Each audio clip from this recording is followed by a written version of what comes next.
Good evening. How are you guys doing tonight? Good? Okay, I'm gonna take the silence as good.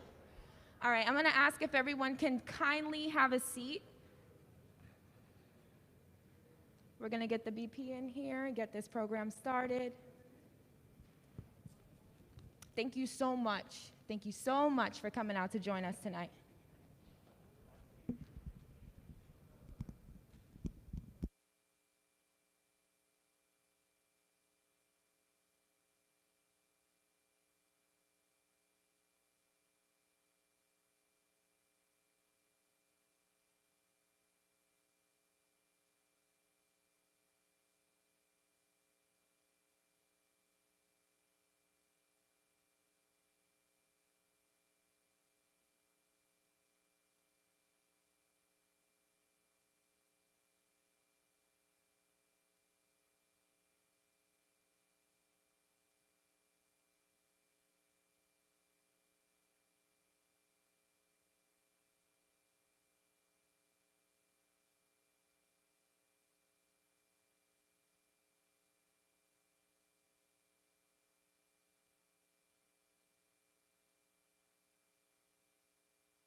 Good evening, good evening. Hello, thank you so much for coming out this evening. My name is Dr. Karen Abigail Williams. I'm the Vice President of Enrollment Management and Student Affairs here at York College. It is my pleasure to welcome you this evening. I bring you greetings on behalf of Dr. Berenicia Johnson-Eanes, President of York College. It is our pleasure to host you this evening for this critical conversation and for this inaugural town hall for Queens Borough President Donovan Richards. Tonight is a critical opportunity for you to listen, to share ideas, to raise concerns, and to take next steps in terms of moving our community forward. I'm not going to talk long because we've got business to take care of this evening, but I wanted to take the opportunity to just welcome you into this space because we are so proud to serve as the host for this conversation this evening. Again, thank you for coming out tonight, and I'd like to pass the mic on to Deputy Borough President. Thank you so much, Vice President. Thank you, York College. Good evening, everyone. My name is Rhonda Binda, and I have the honor of serving as Queens Deputy Borough President. And on behalf of Borough President Donovan Richards Jr. and the 2.4 million residents of Queens, the world's borough, welcome to Southeast Queens Town Hall. This is the second in a series that is organized by your Borough President to address outstanding issues that impact every single neighborhood throughout Queens. So the first was held last month in Astoria, and it was a huge success. We know that tonight will be as well. As many of you already know, our Borough President, Donovan Richards Jr., is a native son of Southeast Queens, what I like to call the heart and soul of this amazing borough. And so what we're doing here tonight is addressing the needs throughout the borough. And what I see every single day is how hard he works and is committed to making sure that all of these concerns are being addressed by the borough, whether they affect our residents, our workers, or our visitors. And so we want to hear directly what those concerns are, and then be able to connect you to the agencies who are here today to make sure that they're responded to and addressed. So this is what today's town hall is about, and I want to really thank the agencies and our city partners and our elected officials for making the time to be here today to hear the concerns. So without further ado, let's get this town hall started, and I want to hear a heartfelt welcome and an applause for our amazing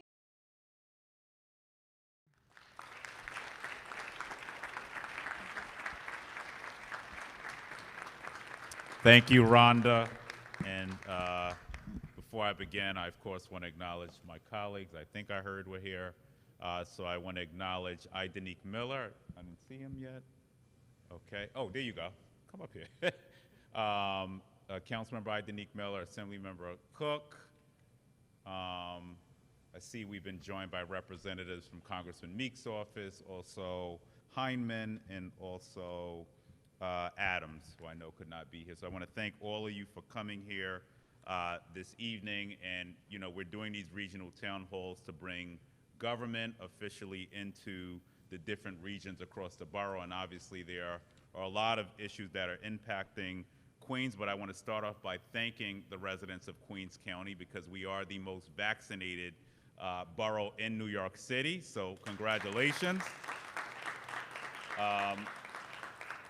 About 91% of all Queens residents have at least one dose of the vaccine, and obviously there's still a lot of work that has to be done in places like Far Rockaway, and I know we're focusing in on Southeast Queens, and we'll do something out there. But I am happy with the progress we're starting to see out there. I think we hit about 51% out in the Rockaways now, at least in 11691. So it's taken a lot of work to get there. I see Kevin Alexander. And many of our elected officials who've been a part of that as well. And I'll bring my colleagues up to say a few words, but I'm going to brush through just some highlights quickly of what we've been up to and where we're headed. And then we'll get to the agencies because we're here to hear from them and then to subsequently take questions from you on many of the issues impacting Southeast Queens. So it's been an honor, first of all, to be here for 10 months. This year, it's really been about addressing many of the systemic issues that have impacted the borough. So we know that we can only address those things by, one, advocating, but two, putting our money where our mouth is. And I'm happy to have delivered close to $70 million in capital funding to Southeast Queens this year. And I want to thank my partners, especially in the City Council, Idanique Miller, Sylvina Brooks-Powers, and Adams. They were really helpful in making sure that as I came in that we started to really address some of the inequities that Queensborough Hall had faced within the budget as well. And of course, our state partners, thank you for sending money down. And obviously, Congressman Meeks is not here, but we always appreciate him sending all those federal dollars down to the city so that we can spend them. So get that infrastructure bill passed because we got a lot of work to do.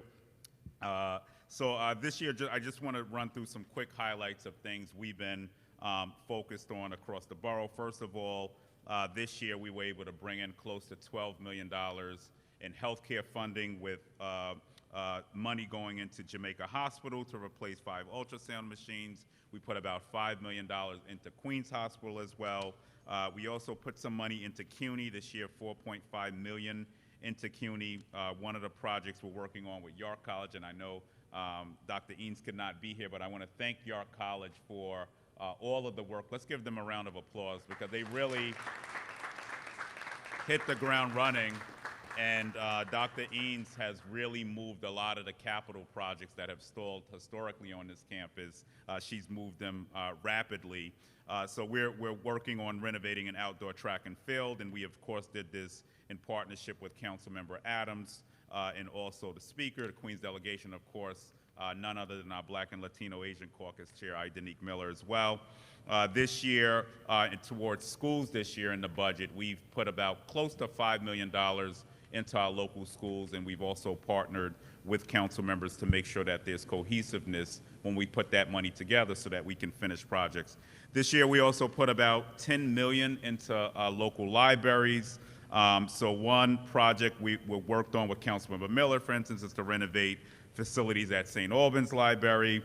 We worked with Sylvina Brooks Powers on Auburn Library and Rosedale Library, and Adams on Baisley Library as well. There's some projects that we're hoping to see happen there as well. In terms of NYCHA, and we're starting to really get into focusing in on our NYCHA developments across Southeast Queens. We worked very closely with the TA leader of South Jamaica Houses, and there's been a lot of issues around safety and loitering, so we put in close to about $2 million to ensure that they have the most upgraded security systems, but that's one part of the solution. Obviously, we need to make sure the PAL building is open. We need to make sure that those investments in our young people are happening as well. In Far Rockaway, we put in close to $2 million into some affordable housing development projects, and we worked very closely with Councilmember Adams in partnership with Habitat for Humanity to ensure that we are focusing in on home ownership and the preservation of affordable home ownership across the borough. In terms of the Department of Transportation, we put in about $5 million, parks close to $8 million. We were down in the parks with the Parks Commissioner earlier, cutting the ribbon on a new PEP station in Rufus King Park and Community Board 12. But we also have been also are building out a new playground there as well, and Councilmember Gennaro is not here, and I want to thank him for his allocation there. We put in close to $14 million into cultural institutions. I want to thank Danique Miller for his partnership in Adams. We're going to have a $92 million starting state-of-the-art Roy Wilkins Community Center at the park, but obviously we're focused on ensuring that there's an Olympic-sized pool there as well as we try to get through that project as well. We also broke ground in terms of safety. There's been a lot of conversations for the last 40 years on the need for a new police precinct in Southeast Queens, and we worked very closely, and I want to thank Congressman Meeks, who formed the task force going back probably like, I don't want to show his age. He celebrated his birthday last night, and we had a good time, but I want to thank him for his leadership, but it was truly a real partnership that got us to a $92 million new precinct, which will also have a community center, a small community center space, and also a street plaza and a food pantry attached, as well as we look at modernizing policing in our borough. Just some other quick updates in terms of economic development. In addition to the items I funded, my predecessor, Melinda Katz, started pouring into the greater Jamaica community. So my job is to make sure whatever she funded, that I'm continuing to see it through. So construction has started in a new co-working space at Jamaica Center's, and Jamaica Center's Pedestrian Plaza is moving into phase 2. A co-working space that is under construction by Greater Jamaica Development Corporation will be making its debut on Jamaica Avenue as well, and that was funded by DRI funding, and the project will create a shared workspace for local entrepreneurs and independent professionals as well. I know y'all didn't come here to hear all of these, but I just wanted to give some brief updates, and I want to bring my colleagues up if they would like to say some brief words, and then we'll get into why we're here to hear from our specific agency. So thank you all for coming out. We hope to make this the first of many regional town halls that we want to do, but most importantly, we need to all be cohesive and row in the same direction to make sure that the quality of life of Southeast Queens is much better. So I want to call up Danique Miller to say some words, and then we'll bring up Assemblymember Cook if she feels led to talk tonight.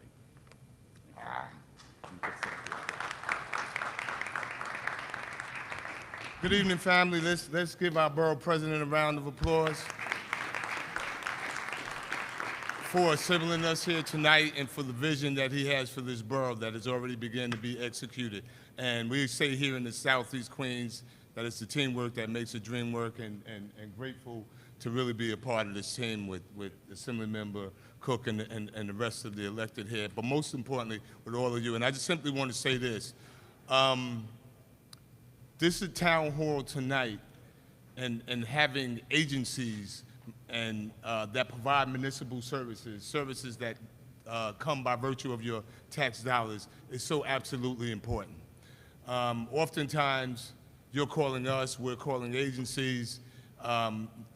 You actually get a chance and an opportunity to talk to the people that are really charged with providing such critical services that impact your quality of life day in and day out, right? And oftentimes, you know, I want to be brief, but I want to be.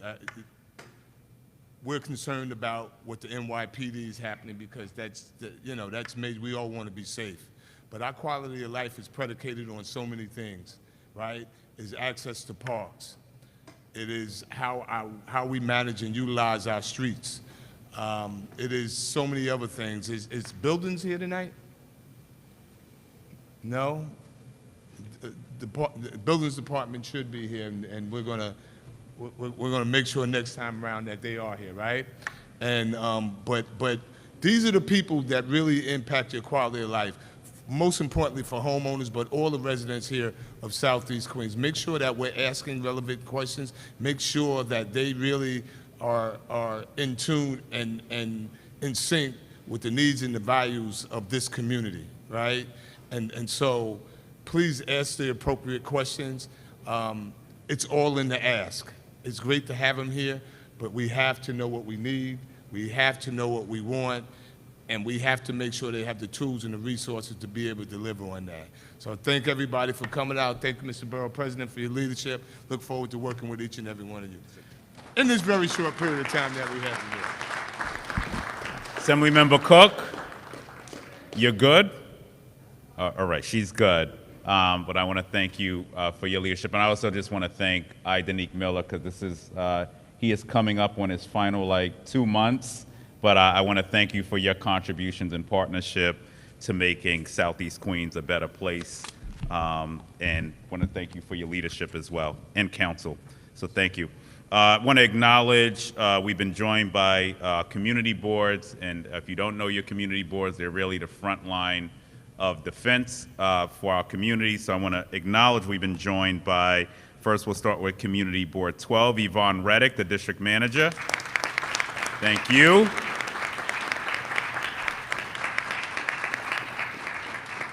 Reverend Carlene Thorbs, Princess Thorbs, thank you.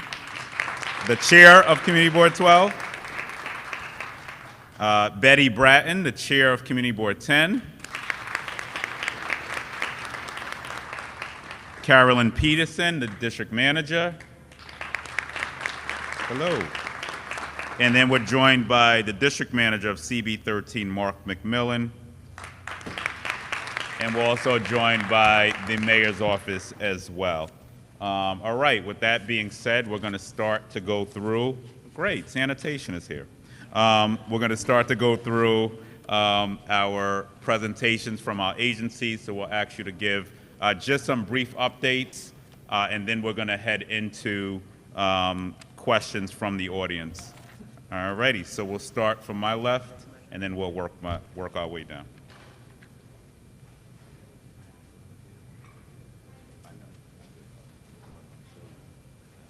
Hello. Hi, good evening. My name is Tamara Sendra. I am a subject matter expert for the Individual and Household Program for FEMA. I'm here to answer your questions tonight. Just to give you an overview of what we provide, FEMA's Individual and Household Program provides federal funding for those affected in declared counties. We provide for homeowners and renters both assistance for repairs and for rental, as well as personal property. When you apply with FEMA, one of the most important things that we're going to do is that we're going to ensure that you get referred to all the programs that are federally funded. With that being said, you may be referred to the Small Business Administration or other agencies. Here tonight, what we'll do is we'll answer any main questions that you may have about the programs, and I will be here to assist with them. I'm going to allow my colleague to go next. Thanks, Tamara. My name is Carl Dombeck. I'm a public affairs specialist with the U.S. Small Business Administration. And let me just say that in times of disaster, we help far more than just small businesses. Many of you may know that, some of you perhaps don't. We help homeowners and renters, nonprofit organizations, and businesses of all sizes with low-interest loans that help you to repair, rebuild, and recover. This is the money that will meet the gap between what you might get from FEMA, what you might get from your insurance agency, and touch your unmet needs. Now, by law, neither FEMA nor we can duplicate benefits, but we coordinate very closely so that at the end of the day, you will hopefully have exactly what you need to get you back to where you were before September 1st. So if you get an SBA referral, fill out and complete the application, return it to us, even if you don't think you can afford a loan or you don't want one. Because if we look at that and say, you're right, you wouldn't be able to afford a loan comfortably, we will then refer you back to FEMA, potentially for additional grant assistance. If you decide you don't want a loan because it's just simply not right for you, that's fine. There's no obligation to take it. There's no cost to apply. And in addition, if you do decide to take it, there's no points, no origination fees, no closing costs, none of the things you have associated with standard loans, and there's an 18-month deferment on the first payment because of what we've been through the last year and a half with COVID. It'll give you a year and a half to get the repairs made and get back to normal. So my take-home message would be, if you get an application, please fill it out and return it, simply to keep the process going, and we will work with our federal partners to see that everything that you might have coming to you indeed comes to you. Thank you.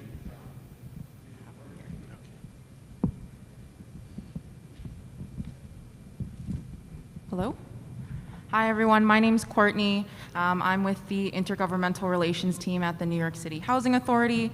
I first want to say thank you to the Borough President's office and the Borough President and his staff for inviting us here today.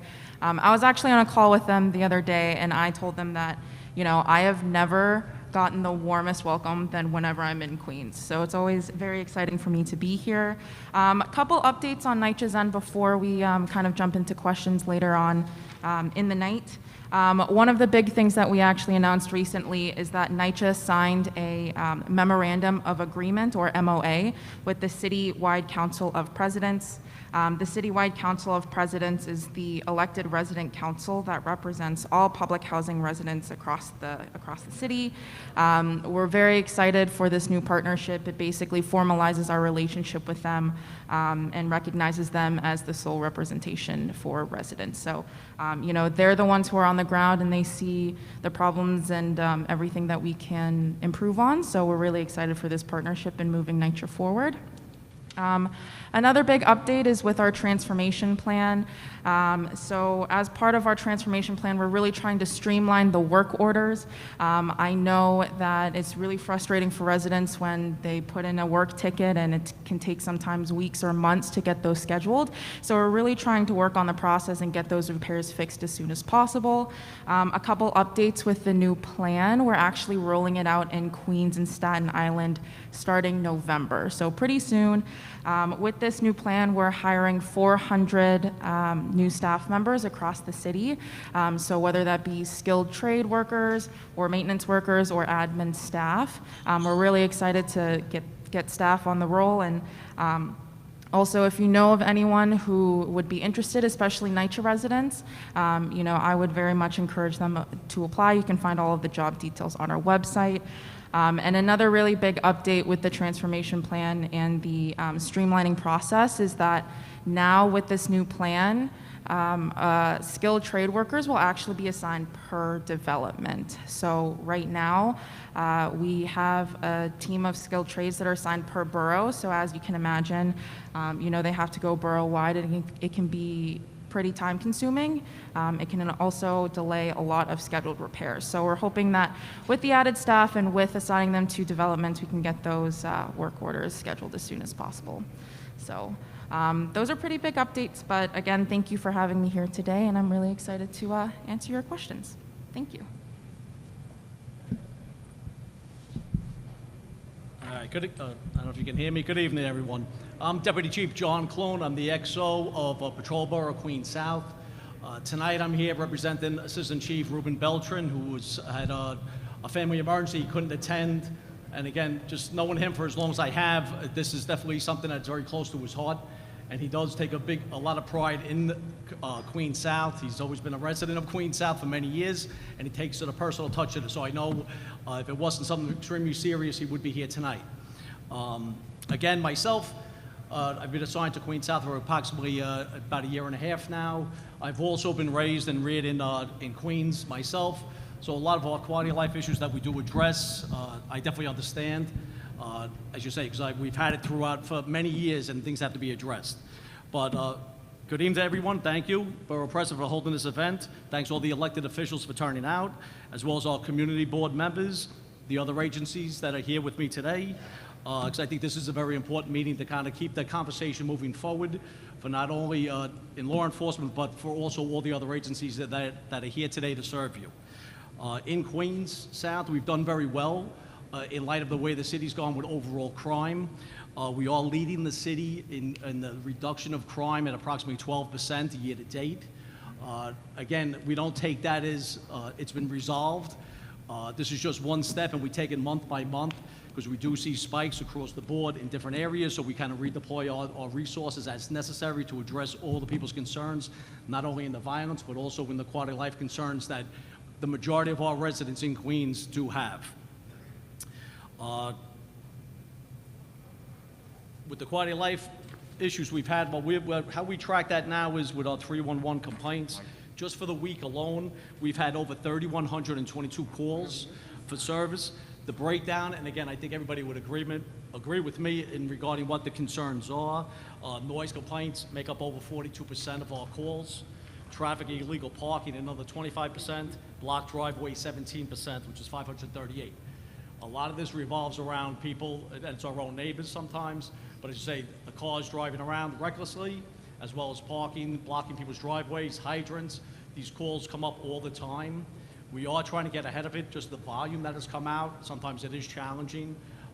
We do hold our precinct COs accountable, and I think as you can tell here today in the room, and I'm sure you can pick them out, I have all my COs and XOs that are here to show the importance of these meetings, that it's just not you would have myself or Chief Beltran come here. We mandate that our COs and XOs are here to listen to your concerns. I've also brought all our community affairs officers here, that they're the eyes and ears of what the community needs and whatever we can do to work better and work for you. Again, I think that it was put great, like the first speaker was just, we're here to listen to your concerns. We're here to share our ideas and move forward together to make Queens South a better place to live for our residents and the people that visit. Thank you. Good evening, ladies and gentlemen. Good evening, ladies and gentlemen. Got it? Wow. Okay. Can you hear me now? Okay. Good evening, ladies and gentlemen. I'm Karen Ellis, Director of Community Affairs for the New York City Department of Environmental Protection, and I bring you greetings from our Commissioner, Vinnie Sapienza, and the 6,000 employees of New York City Department of Environmental Protection.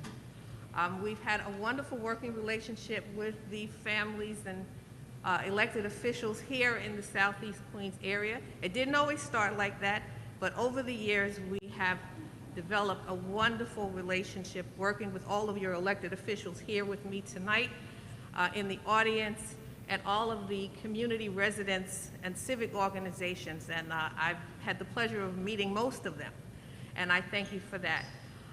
Just to give you some updates on what's going on at DEP, in 2015, we started the Southeast Queens Initiative. That program was included a $1.5 billion infrastructure program over a 10-year period from fiscal year 15 to fiscal year 25.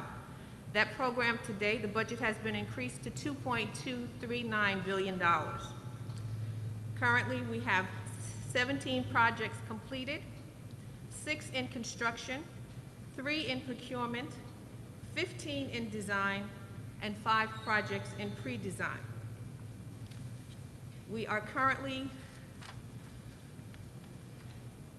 following Storm Ida and Storm Henri, we're looking at accelerating high-level storm sewer upgrades, expanding our porous pavement green infrastructure programs, deploying barriers in non-drainage areas, accelerating additional GI projects, studying and expanding backflow prevention, backwater valve installations to prevent sewer backups, finding drainage solutions for community driveways, improving our legacy sewer system for the future. You always have to continue to build out the sewer system. We're also looking to continue to integrate blue belts in areas where we possibly can. We're going to be providing transformative scale stormwater strategies in cloudburst neighborhoods. As you know, in the South Jamaica houses, we have a cloudburst project where we work very closely with the residents and the tenants association to redo that basketball courts and the parks in that area. We're also going to be evaluating the stormwater fee and rates. So we ask you to continue to stay tuned. Please call 311 if you have any complaints about catch basins, clogged sewers, any type of air problems where your odors are emitted from the air, and noise complaints. Please call them into 311. Know that we work very closely with your elected officials and the community boards here, and they will contact us. If you don't hear from us, they will contact us. If you have any questions, I'll be here to answer any questions, and I hope I'll be able to assist you. Thank you again, Borough President, for this opportunity, and have a good evening, everyone.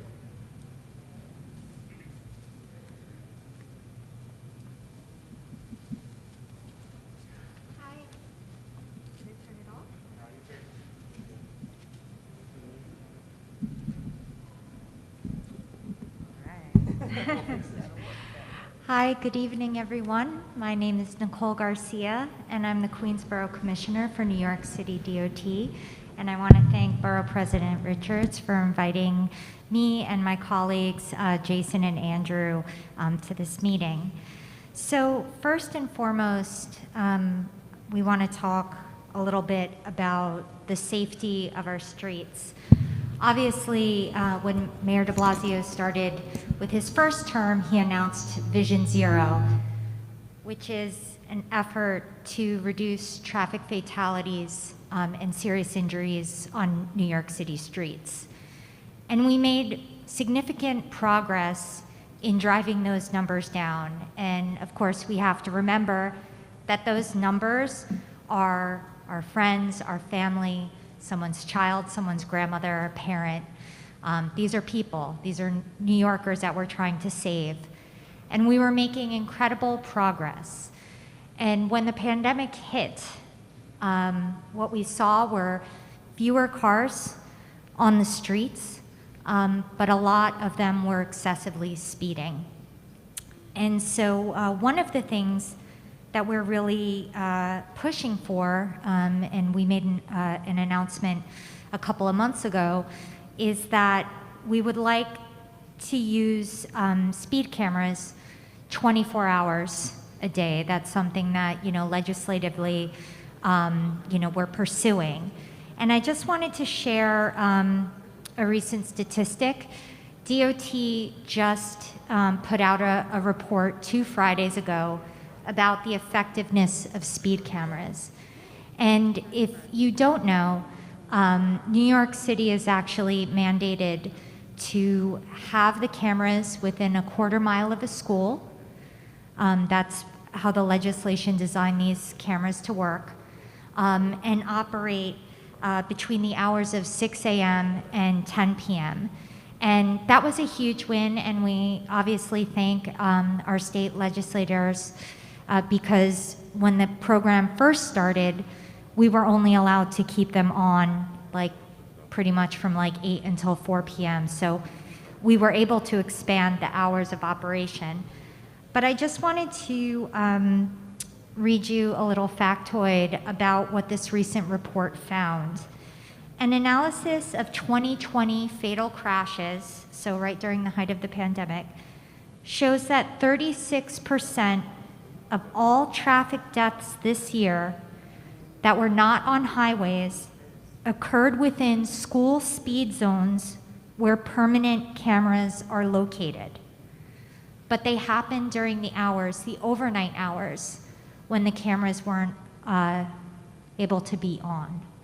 So that's why we're very much hoping that we could expand this important technology, this important life-saving tool to 24 hours. Obviously, the agency will do whatever it can to engineer safer streets, whether that's stop signs, speed bumps, traffic signals, working with the wonderful men and women of the NYPD. But this is a great technology that can help save lives. And the effectiveness of these cameras, what this new report shows, and I will send a link to the borough president so he can distribute, and obviously to our partners in the community boards. But speeding has reduced on an average by over 70% at locations where speed cameras are installed. What's more, injuries are down 17% at these locations where we do have cameras.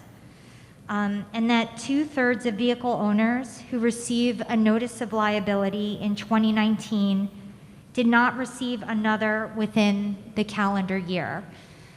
So some people, and everyone's entitled to their opinion, they think that, this is the city's way to generate revenue, and many people, my former commissioner, my current commissioner, they always say when they testify at hearings, we would prefer that the city earn zero revenue from these cameras, because what the data shows is that they help save lives. So that's an important update on the Vision Zero front. And again, we are very grateful to the civics and to the community boards who speak with our office so that we can initiate various studies for, again, the speed bumps, the stop signs, et cetera. And we work very closely with the NYPD. But if we have this technology, we should probably try to use it to, save everyone from school children to seniors. And 2020 was, our agency was hit very hard because of the governor's emergency order. We had to pull back a lot of our construction crews. So this year in particular, we've been doing a lot of catch-up with our work. We've been out paving, so all of the boards that are represented tonight, we recently wrapped up our paving season. We will come back to you in 2022, and I recently shared, as part of the budget consultation process, the preliminary list of locations that are set to be in our upcoming paving season. What I would encourage folks here, if there are locations that they would like us to investigate, we have a couple of months, so you can share that with my office, and also you can contact your community board or your elected officials. My team talks to Councilmember Miller's office all the time. We speak to our boards on a daily basis. So there are many ways that you can get to DOT to make recommendations for resurfacing. With regard to potholes, on average, we tend to get to them within 3 days of being reported. 311 is a great tool to use. Sometimes when you batch and send locations to the community board or to us, it takes a couple of days for us to enter it. What I can say, and this is my plug for 311, is if there's a roadway condition, you report it to 311. I heard that the app is really excellent. It goes directly to the unit that dispatches the crews, so we can get to it quickly. Other things that we've been working on in 2021 is, obviously in 2020 is the Open Streets Initiative.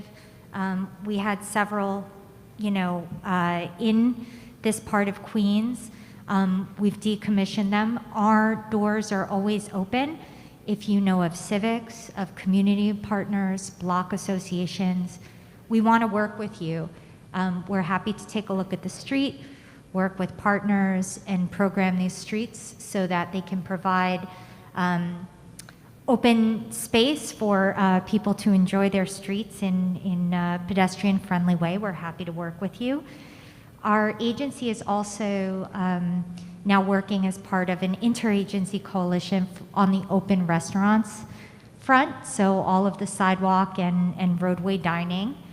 That is something that, if you see a restaurant out of compliance, we are more than happy to send our inspectors. And we are working with the community boards to actually take over the process. It was originally something in the legislation that is actually mandated for city planning, but my agency has been tapped to become kind of the official agency of record to handle all of the open restaurant stuff. So more to come on that.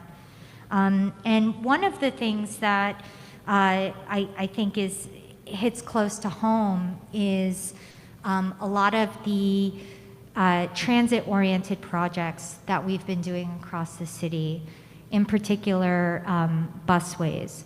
So in 2020, we worked on busways on Main Street and also on Merrick. We worked with elected officials and community boards and other local stakeholders on that process and through the implementation. What I can say is that thanks to the advocacy of the local elected officials, the original plan for Merrick, which was 24/7 bus hour regulations, we actually are adjusting that so that they will only be in operation from 6 a.m. to 7 p.m. So no more 24/7 regulations. We are also working fast and furious to create 2 new busways in the downtown Jamaica transit hub. Those are on Jamaica Avenue and also Archer Avenue. Together, those corridors service 250,000 daily riders. Again, DOT is working fast and furious to make changes to the street with an imminent launch. It looks a little bit messy right now because it's a work in progress, but we will be working and sharing information and, of course, getting feedback from the council member, from the borough president, from the community board. So I know the best part about these types of town halls are the questions. And I will say, and I think all of the community boards represented, we do have a bit of good news. So if your sidewalk was ripped up because of Tropical Storm Isaias, we are working to repair those properties that have been identified. We apologize that this tropical storm was some time ago, and the contract just got released. So we are actually prioritizing those locations in 10, 11, 12, 13, and 14. So work is underway. Thank you. Good evening. My name is Mike Dockett. I am your Parks Commissioner, and I have been for the past 2.5 years, but I actually started in Parks 37 years ago as a park ranger here in Queens, patrolling out of Flushing Meadow Park.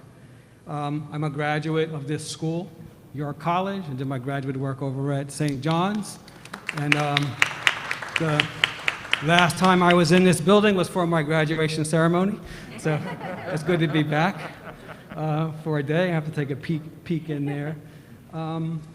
And I'd like to introduce you to a few of the people I brought with me from Parks. I brought my team as well. So we have a position called Park Manager, and they're responsible for the day-to-day goings-on in your parks. The cleanliness, inspecting the playgrounds, growing the grass, cutting the weeds, the workers that work in those parks. So I want to introduce 2 people, Kathy Parham, if you could stand up for a sec. She's in charge of Community Boards 10 and 12. And then next to her, we have Justin Argo. He's in charge of Community Board 13.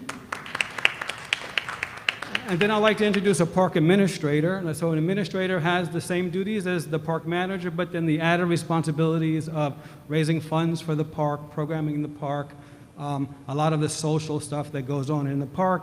And that's Eric Peterson. He's the Rockaway Park Administrator.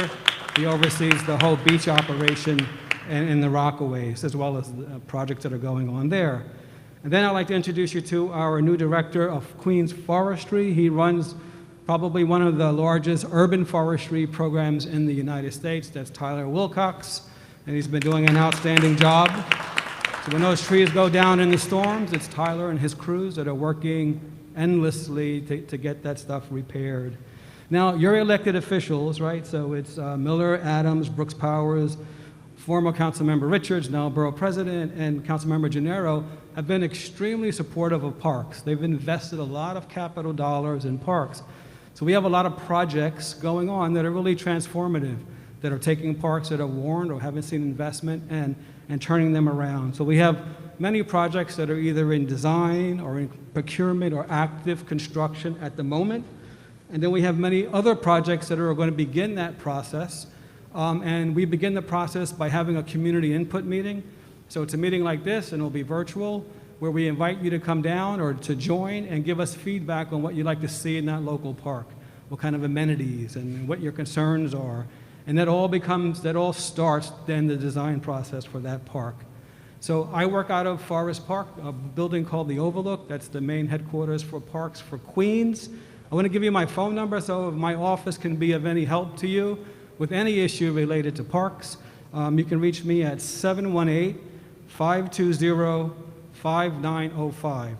So one more time, it's 718-520-5905. And whoever answers the phone will be glad to help you and get you in touch with the right parks people and get your concern addressed. We'll be here to answer questions, and we'll be here after the meeting as well. Oh, and Roy Wilkins Park, yes, thank you, Councilmember. Just starting October 1, it's a new announcement. Parks Department took over the responsibility for the maintenance of Roy Wilkins Park, right? So prior to that, like for the last 20 years since its inception, the maintenance of the park has been handled by SQPA, Southern Queens Park Association. Parks Department was funded by City Hall this year to do the maintenance to the tune of $1.1 million per year baseline. So that means that there's going to be a dedicated crew of about 24 park workers just assigned to that park, right? To keep it clean, to keep it safe, to keep the grass cut. And if you go there now, you'll see them working like gangbusters, getting that park into shape. So we'll be managing the outdoor park. Southern Queens Park Association is still intact. They'll be inside the rec center doing the social services programming. They bring in over $5 million a year in social service programming, and that's their bailiwick that continues. Black Spectrum Theater also continues in the center, and Parks and Recreation runs the aquatics program and some other programming in that center as well. So that's kind of the news. Thank you. Good evening, everyone. My name is Nicholas Chiccaro. I'm the Assistant Director of Community Affairs for the Department of Sanitation. Thank you to the Borough President for inviting us to be here today. I'm sure, like all the other agencies that are up here, FY21 was really tough for sanitation. We saw a lot of significant budget cuts, and thankfully, our New York City Council partners advocated greatly on our behalf and increased the budget for service, which greatly affects a lot of the neighborhoods that you all represent here today. So we're really glad for that partnership and the increased service that the Borough of Queens has been able to get in FY22. We're hoping it's making a big impact, but we know there's still issues as there are throughout the city, so happy to be here to answer any questions and comments that you might have. Just a few announcements on our end. Last year we didn't have leaf collection, but it was reinstated again this year. So Saturday, November 27th and Saturday, December 11th is going to have dedicated leaf collection. We are going to begin opening up, as we have in years past, ordering the lawn leaf bags for community boards and elected officials. It'll be up on our website where you can order them and have them sent. Again, I'll give my contact information if there's a community group here or someone's office that might just want to reach out to me directly. I could coordinate getting them sent over to you. But again, those dates are Saturday, November 27th and Saturday, December 11th, which also on our website. In conjunction with the leaf collection is just the announcement that our composting program, curbside composting, is open for signing up again. So it used to be that the composting program was operating in the districts, and you would get delivered the bin and it would just get picked up on regular collection route. This year it's a little bit different. They're reinstating it on a rolling basis, and one of the main drivers is interest in the community based on signups that we're receiving. So right now it's going to be it's only operating in Brooklyn Community Board 6. They had the most amount of signups. And they're expanding to 4 more community boards in the next 2 months. None of the new community boards are in Queens yet. We're hoping, though, we could partner with anyone here to increase signups and gather interest in the communities that want it. Signups is certainly one of the main factors, but also neighborhood density. Like if we get 1,000 signups in Manhattan, that is just like, 2 buildings. They can't really develop a route in order to service that. But if we could get, you could get less signups in some of these neighborhoods out here and develop an efficient route and begin service. So we would be happy to come out and do, either like compost give back for the fall, or do like a street tree care event, something like that to inspire interest. We know Queens Community Board 13 was one of the big community boards early on when we expanded to it in terms of participation percentage. So we'd be happy to get back out in those communities where people seem to be interested and encourage them to sign up for the program.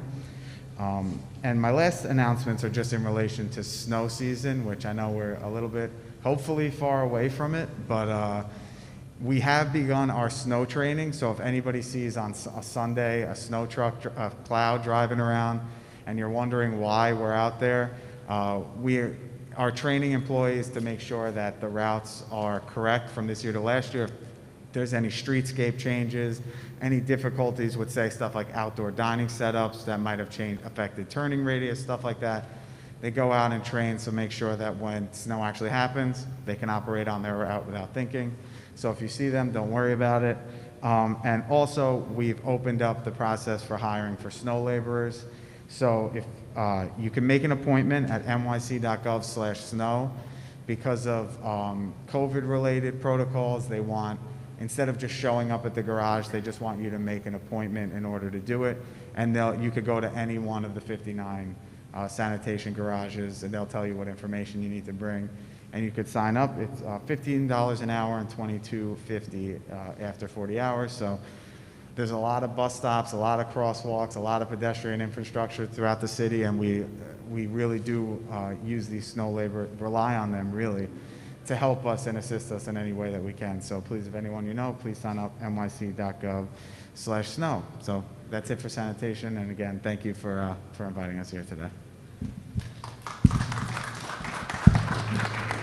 Right, thank you to the agencies. I just want to bring up my colleagues to give some brief remarks. Start with Assemblymember Alicia Heineman, my Assemblywoman, and then we'll hear from State Senator James Sanders, and then we will get to questions. Good evening. My name is Alicia Hyman. I proudly represent the communities of Rosedale, Laurelton, Springfield Gardens, Addersley Park, Hollis, and Jamaica. And I know people are ready with the questions, so I will defer to my colleague, State Senator James Sanders. Thank you, Borough President, for having this event. Well, I'm glad that she did that because I will take her time too. Greetings, I'm State Senator Sanders, and I won't take her time, but I will take mine. And it's good to see everybody. It's good to see people after being locked up over COVID and things of that. Locked up, that's a pun, sir. That's a pun. Over COVID. See, you got to watch what you say up here. They may hold you literally. I just want to commend of course, the Borough President for putting this together, and I want to urge him that now's the time to dream big. Now's the time to dream of dealing with the problems that we have in Southeast Queens. And you see, if you dream small, you get little progress. But if you could dream big and make it happen, then you can get big progress. Can I encourage a couple of dreams? A, we need to fix Snake Road. There's that road that's down there. We need to fix it. We also need to solve the flooding that's happening in Hollis, and other areas of Queens. We need to do these things. We need a vocational school out here badly, one that's really functioning and working. The best way I would argue to attack crime is to create jobs and to make sure that people have jobs. And just today we're hearing how the MWBE program is on its last legs, according to Scott Stringer. We need to, just two more things, we need to prepare for the next big storm. You know it's coming. You know we're gonna get hit with it. We need to prepare for the next big storm. And one of the ways that we can do these things is to utilize mega projects like JFK. There's billions of dollars in there and the wind energy that's coming out here. We need to use those things to build our community. And our community means that at the end of the day, the community owns it, meaning that the community owns their homes and owns the businesses in the community. Big ideas, big things that we should swing for. Last but never least, a pet peeve, we speak of making sure that people get jobs. We need to make sure that there is bus transportation to where people can get jobs. I'll give you an example. A lot of jobs in JFK, there's no direct bus service from JFK to, from the Rockaways to JFK. And there's poor transportation otherwise. If we want people to get these jobs, we have to make sure that transportation goes there. My friends, this is not my meeting. I turn it back over, and I really pray that these folk are able to move on this. I appreciate being here, and I appreciate it so much that I'm taking a seat. Thank you, Senator Sanders. All right, we're now going to hear from Councilmember Savina Brooks Powers, and I also want to acknowledge Councilmember-elect who will take over after Danique Miller, Natasha Williams. Where are you? Oh, she's there. Okay. So that's the next council member for District 27. I want to acknowledge Judge Karen Gopi, District Leader Anthony Andrews, and of course James from Scott Stringer's office. So thank you.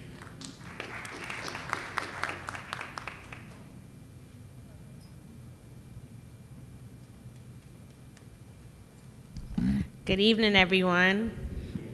It is great to be here, to be able to have a town hall in person after quite some time being virtual. First, I'd like to thank Borough President Richards for convening this regional town hall where we can all come together.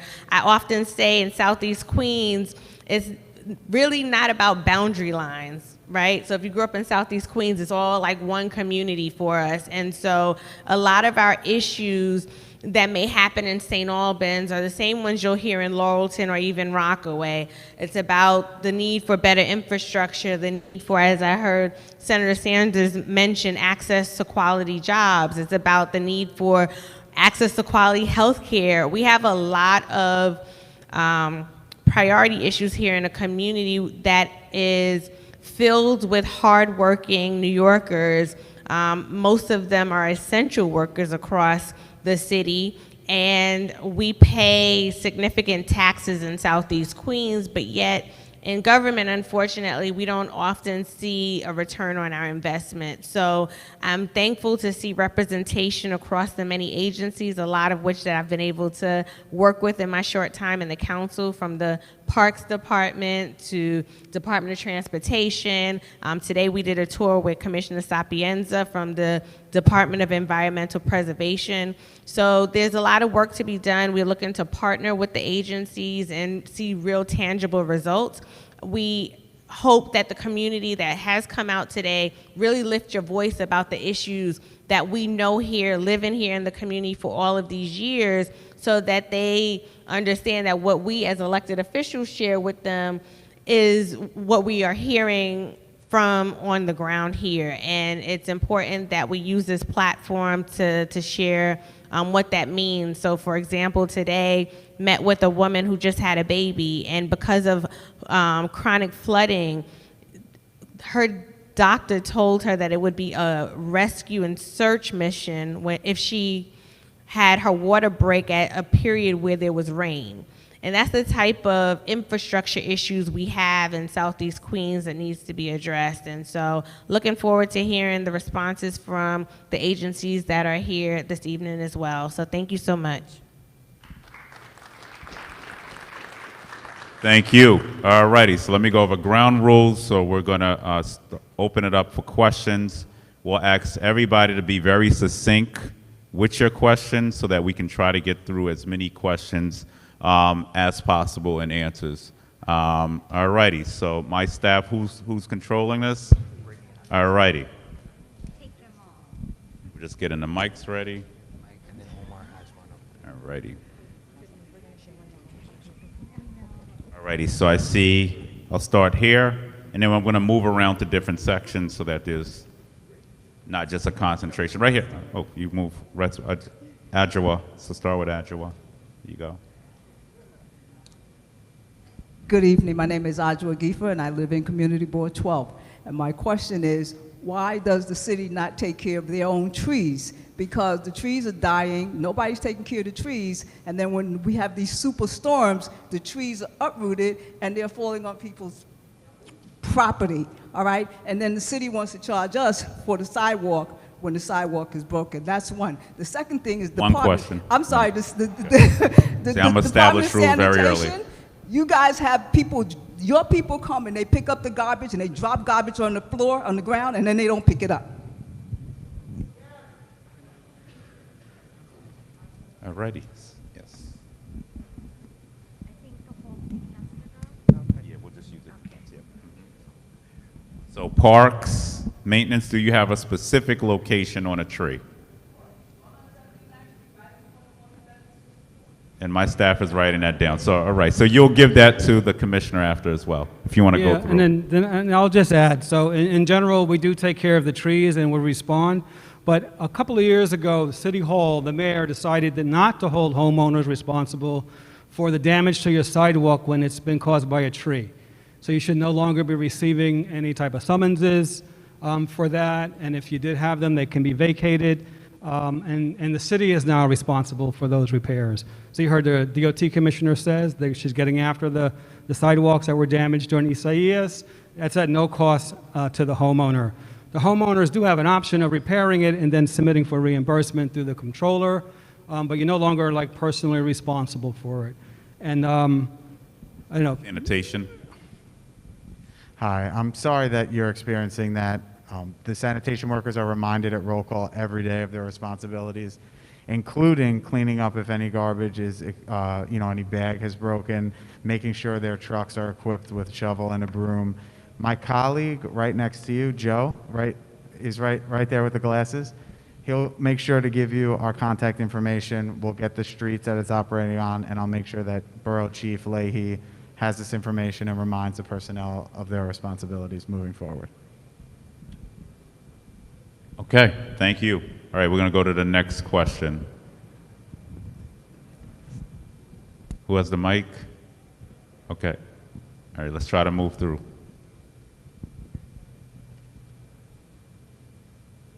Good night, my name is Richard, and I wanted to find out about a rainwater garden that's being put in South Ozone Park in front of a senior center. We've been in touch with DEP about it and the Borough President's office as well. The current location is exactly where the accessoride bus stops, and it's causing an issue, or it would cause an issue if it is at that current location. The center is very interested in supporting rainwater gardens and helping, but we want to find a different location on this block, which I think can be done. But we haven't heard from DEP about this, and it's been 4 or 5 months now.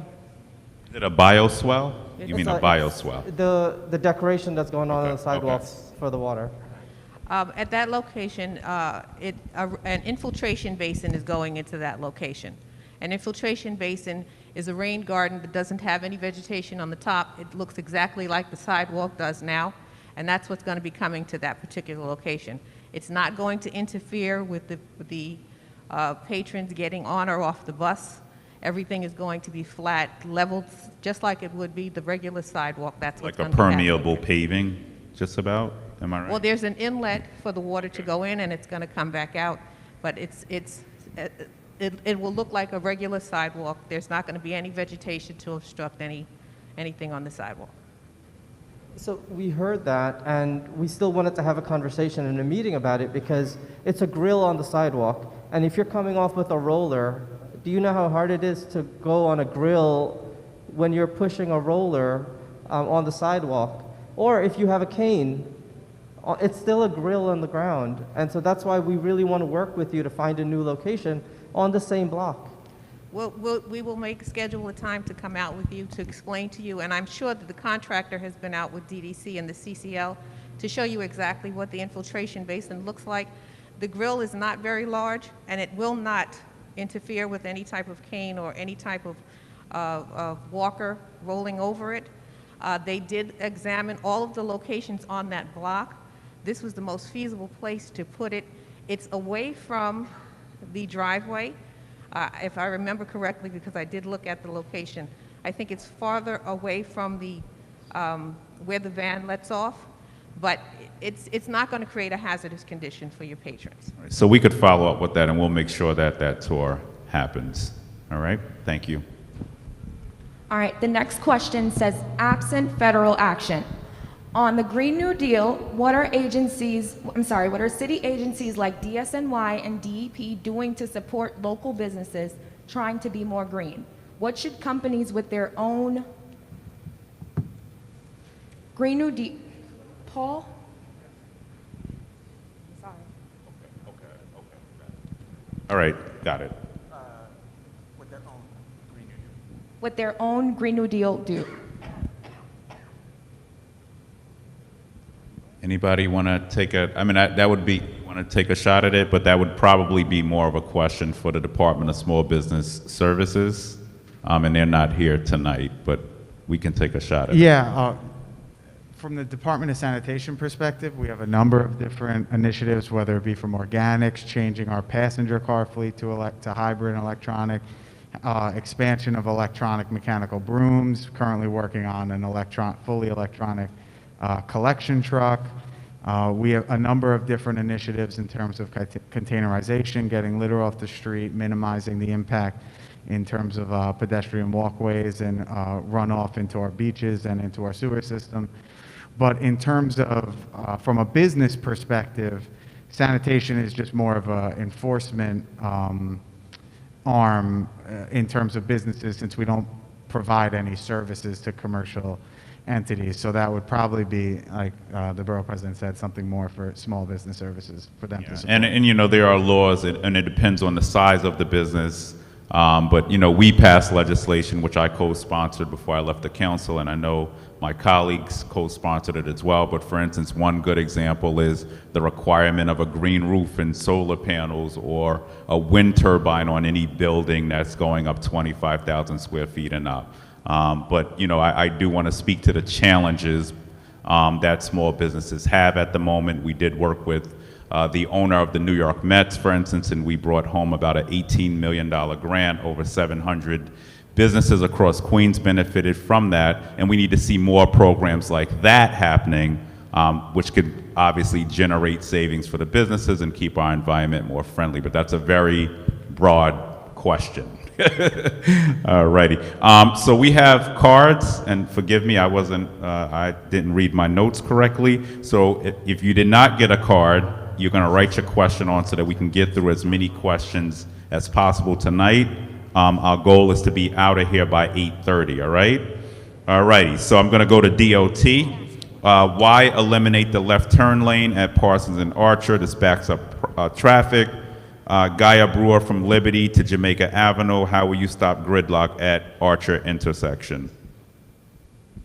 I'm assuming this has to do with maybe the busways too. Yeah, so I'm going to introduce you to my deputy, Jason Benray. There he is. And where's Andrew?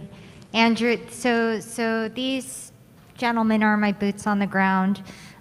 They've probably been in the downtown area more than any other person at DOT except for, and I know a lot of folks know him, particularly at CB12, Michael Griffith, who lives and studies downtown Jamaica traffic for DOT. But Jason, why don't you take it from here?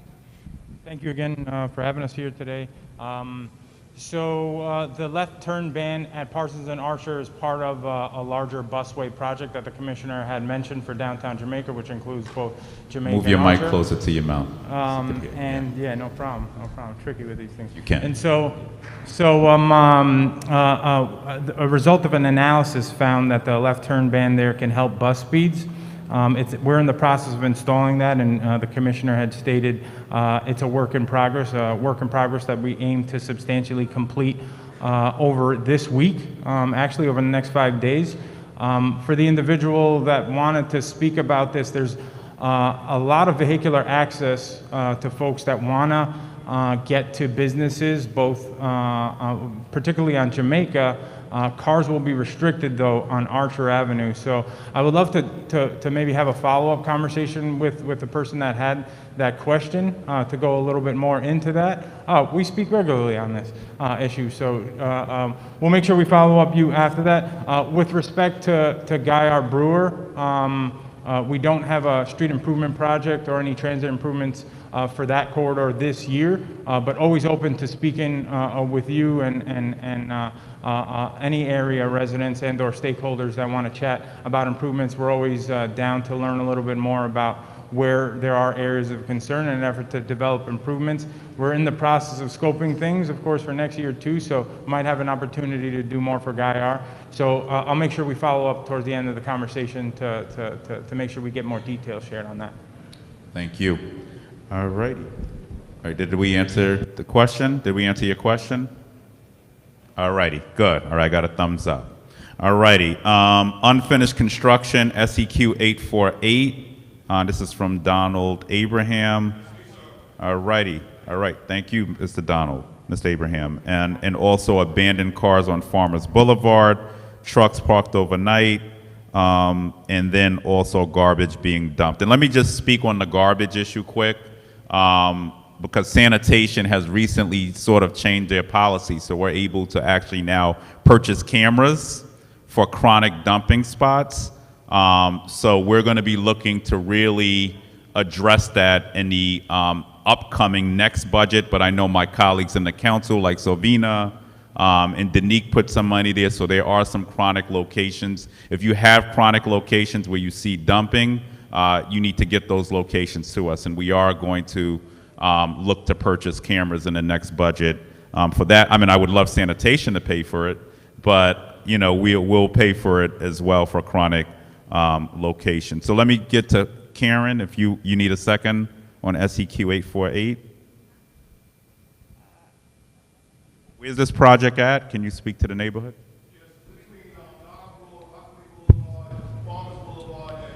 Okay, that's not done. Right, it's not done. Right. Department for Design and Construction is completing that project now. They will probably be on, I would think that they should be on final punch list activities in which they will be coming back to make final adjustments and repaving the streets.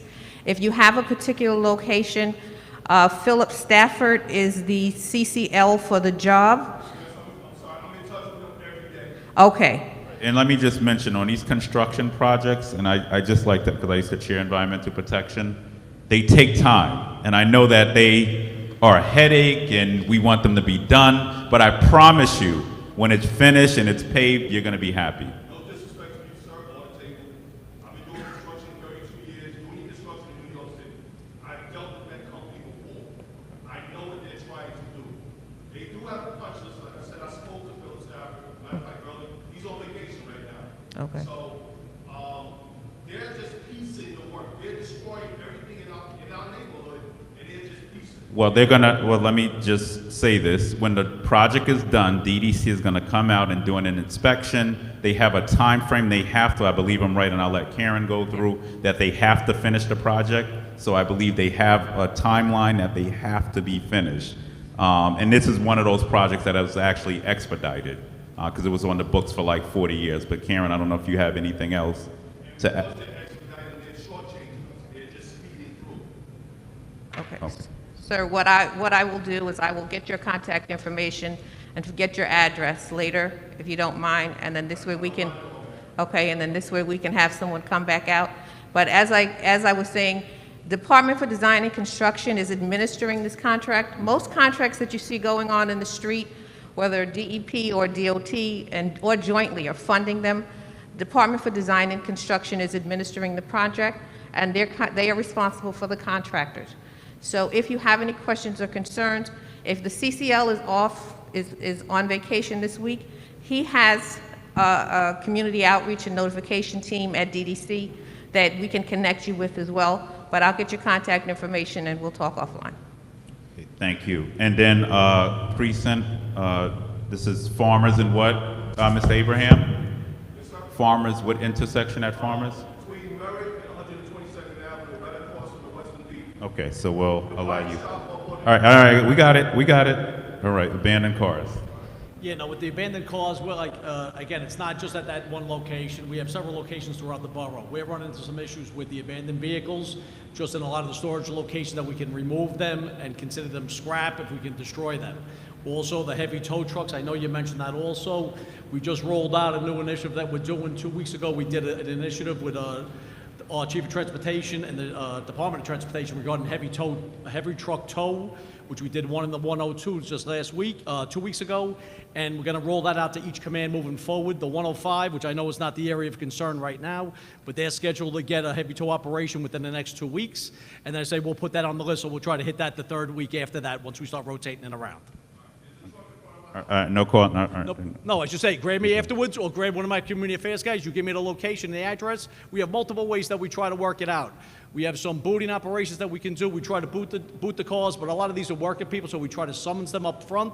This way we set the tone and they got to move their cars. We have seen an increase in Queens South regarding a lot of these tractor trailers being just dropped off at different locations. And it's not just it's in Queens South heavy, but it's throughout the whole borough.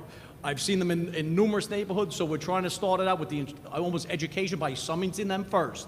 Getting the word for that $150 summons, hopefully they'll just put it into a private lot. But as you say, we have a lot of trucks now with the COVID, everything's kind of opening up again. So not to defend them for leaving their trucks there, but like as you say, we're trying to get the word out, listen, this cannot be sustainable. Thank you. And you'll get sanitation on the side, the location where the garbage is being dumped, and then we could take care of that. All righty.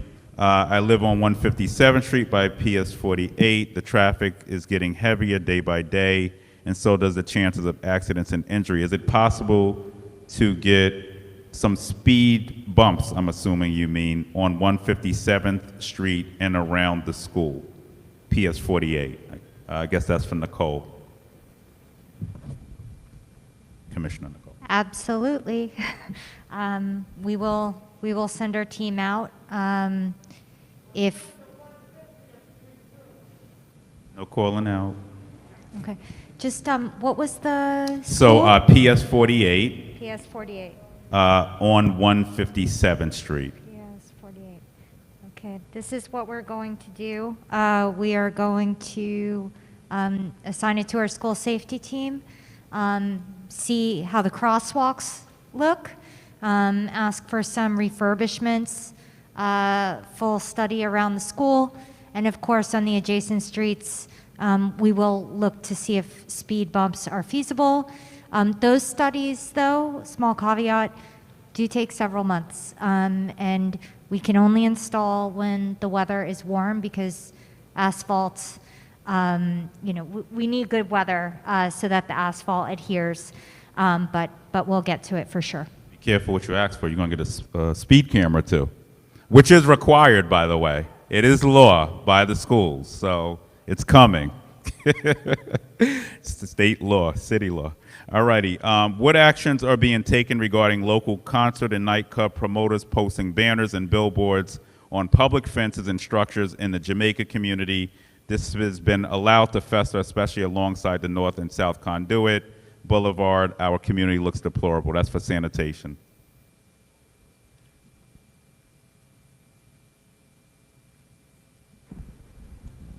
Sanitation can issue a summons or remove, whichever is preferred. We would like to issue a summons. Unfortunately, the process has become a little bit harder because of an adverse court case a few years back where we used to be able to just cite and summons if we have contact information and there's an owner of record for the number. We can issue a summons directly, $75 per posting, whereas an administrative law judge deemed that to be a little bit too harsh. So now the process is we have to find the owner, send them a warning letter. They get, a number of days before we re-inspect. If the posting is still there, then we could issue a summons. Now, most of the community members here, including myself, just want it removed. We have no problem doing that. If there are locations that you can share with Joe and I where they are, we can send out. We have an illegal posting unit. We could send them out and just request, just remove all of the posters. But enforcement's a little bit hamstrung, especially you see the We Buy Houses, Cash for Cars. Those numbers are day phones. You call them, they're gone, they're out of service the next day. It becomes difficult. We still issue summonses, it's just at a lower rate than we used to. All right, perfect. You can bring up more questions. This is for me. As proposed by Mayor de Blasio a few years ago, the mayor has proposed to build new neighborhood jails. Will not be good for our area. I mean, this is null and void at this point. The city council voted to close Rikers. I was a part of that vote, have no regrets on it. I believe Rikers Island is I'll be kind, needs to be closed. My opinion does not change on that. Obviously, the new jail is gonna, cue cards, are gonna be at the courthouse on Queens Boulevard, which is directly across the street from my office, which means that I got stake in this game to make sure that around the courthouse it's safe. But my opinion is, as we've seen the 14th death on Rikers Island this past weekend, and for anybody who's toured Rikers Island, I've toured Rikers Island, we know that it is past the state of rehabilitation. The purpose of jail, and mind you, the people there are detainees. There are a lot of people who like to allude to them as inmates. Everybody deserves their day in court. I have no problem in saying that publicly. And those who are guilty should be sent upstate where they are supposed to do their time. That's the point of having state prisons as well. Once you're found guilty, speedy trials, get people where they need to go. The problem on Rikers Island is deplorable, and there's no way I'm going to defend that. All righty. I'm going to go to the next question. Baisley Palm Park, the park is open until 9 p.m. Are there any plans to add more lights to the park on 125th Avenue on Baisley Boulevard? Okay, no plans at the moment. It's not that we are against it.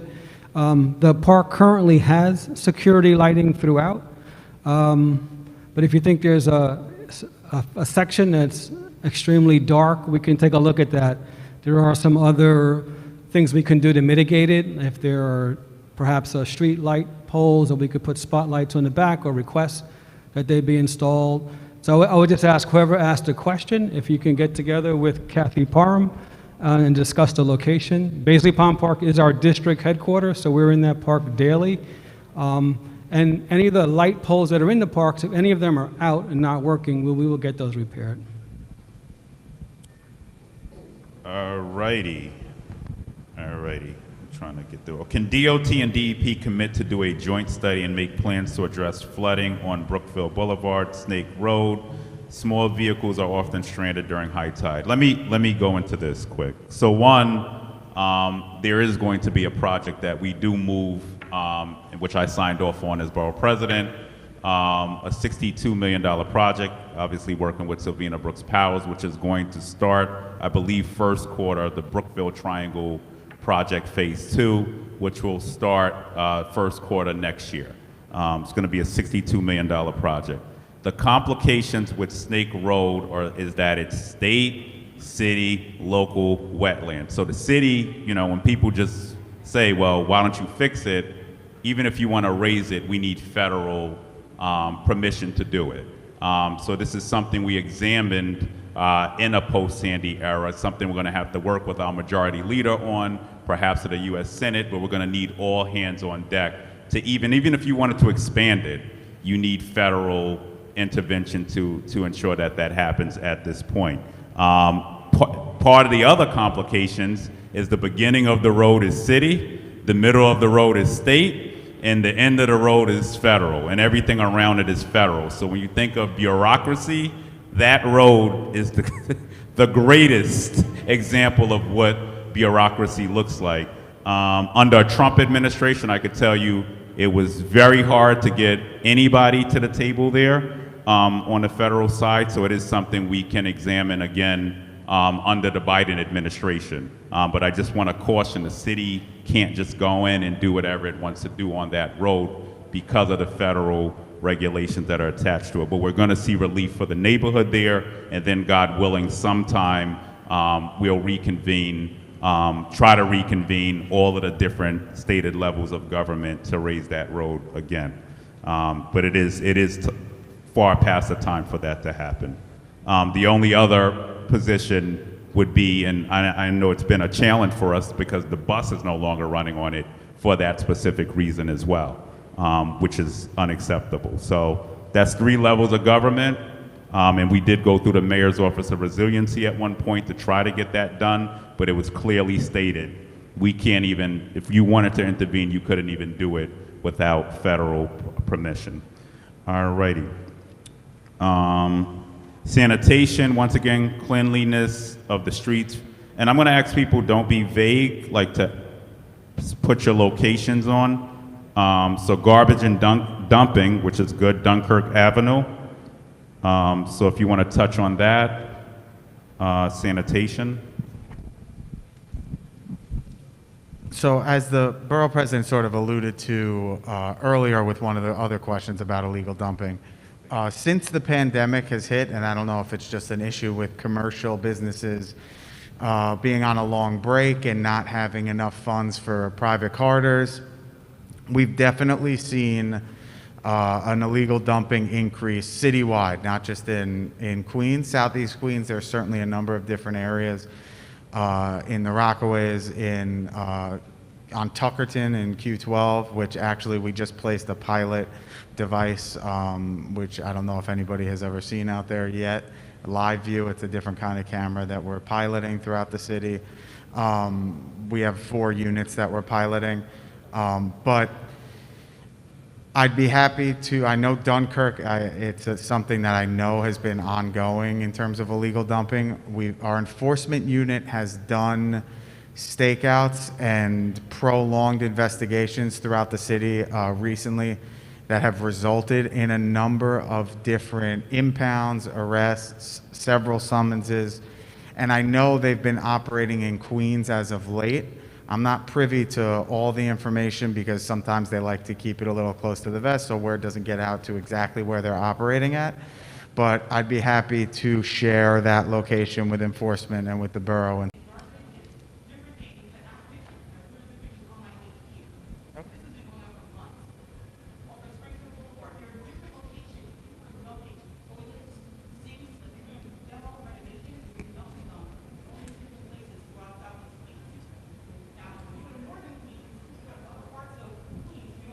That's not true. I'm the borough president, it's not true. We just did a regional town hall on this story, it's just not true. It's a problem everywhere because people are ordering, and listen, these are folks who have no respect for their community. So we're forced to use your taxpayer dollars to now pay for cameras to fix this issue, and it's a sponge, and it's no promise that once we put a camera here or there, you put a camera. Sylvina paid for a camera on Snake Road. So we're gonna get it, but there's no promise they don't dump up the block. So, really this has to do with people who should be ashamed of themselves, who are in our communities, who are dumb. Not to negate the fact that it's happening here, but as the borough president, I got a wider purview now, and it's everywhere. It's a problem everywhere. Yeah, so any location, so once again, you pointed out location. The first thing I want to urge our community to do, 311 is key, and I know people are reluctant to call 311, but there needs to be a track record. So that's the first thing. Then the second thing, you can call, once you called your 311, they give you the ID number. I'm going to allow Alicia Hyman to now answer this question. What do you do next? Call any of your legislators and give us a tracking number that you get from 311, because that highlights the event, so that you can call Selvina, myself, Councilman Miller. I think that's the other thing. You need to call 311. We need to track it. And I think 311, if you do it online, you're able to send pictures. That helps bump it up. And you could call me directly, that's fine. Yeah, I'll give you my information. Right, but call us too, because then it gives us the firepower to then call the agency to follow up. And the other thing I want to say is that the app actually, and I tested the app because somebody told me to test it, so I quietly do it. Download the app as well. All right, so that's the key. And then on Snake Road, Selvina wanted to. I think Marie, you had the question on Snake Road. Also, just touching on the dumping comment also, because that is one of our more frequent calls that we receive. So echoing that sentiment, if you live in the 31st Council District, you can reach out to my office and speak with Mac Lawrence, whose email is mlawrence@council.nyc.gov. And Mac works very closely with the Department of Sanitation.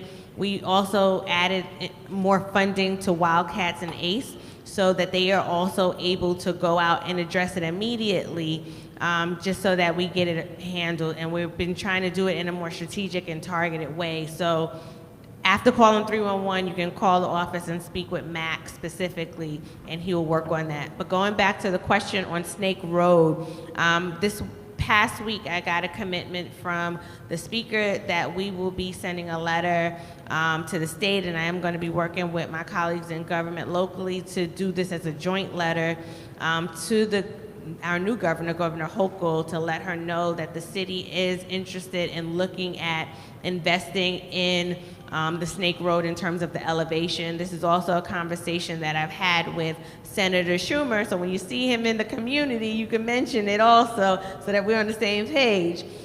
So this is a conversation that is going to be ongoing, as the borough president mentioned. This is a personal dynamic for me, just going down Snake Road as a child and seeing how it's been through the years. We all agree that it needs to be elevated. The cameras will hopefully address the dumping, but not the flooding, and so we're looking to make that investment.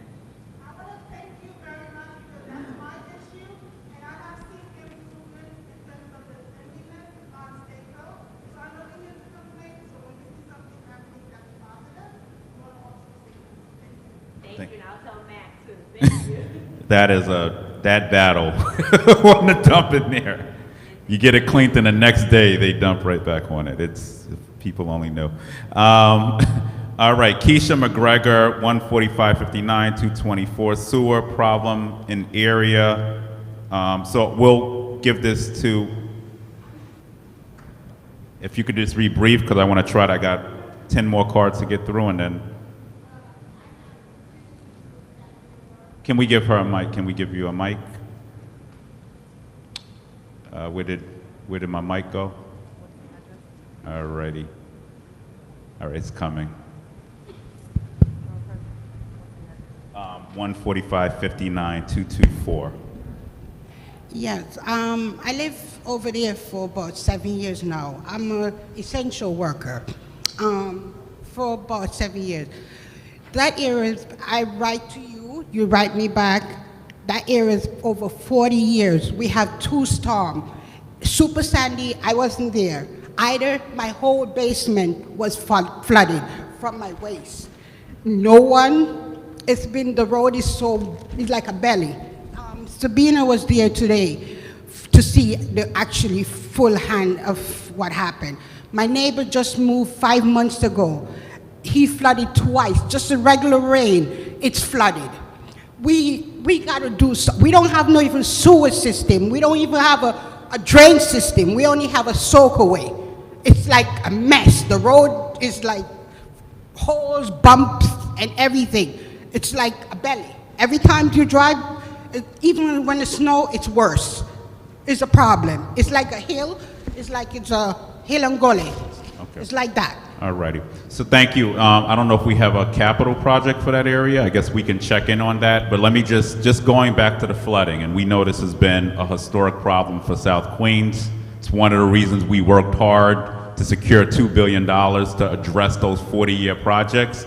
Right up the block for you from it, for instance, Springfield Lake, that whole area got a huge investment. We put storm sewers in. Brookville, Hook Creek has just finished up as well. So we know we have a lot of outstanding projects to get through. And one of the things I would urge you to do in the event you've had damage recently is to make sure we have the comptroller's office here. If there was damage during this, you're saying there was damage in the last storm as well?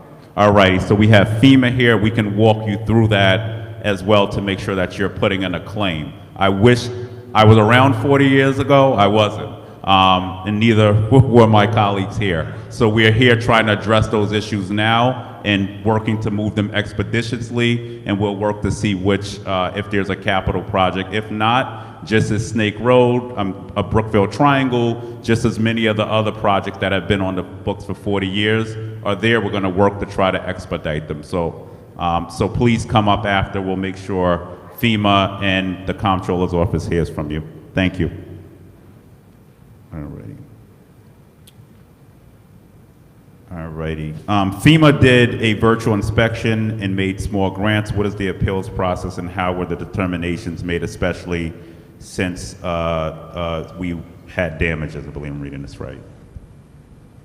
Thank you for the question. Yes, many of the inspections are done virtually because of the COVID situation.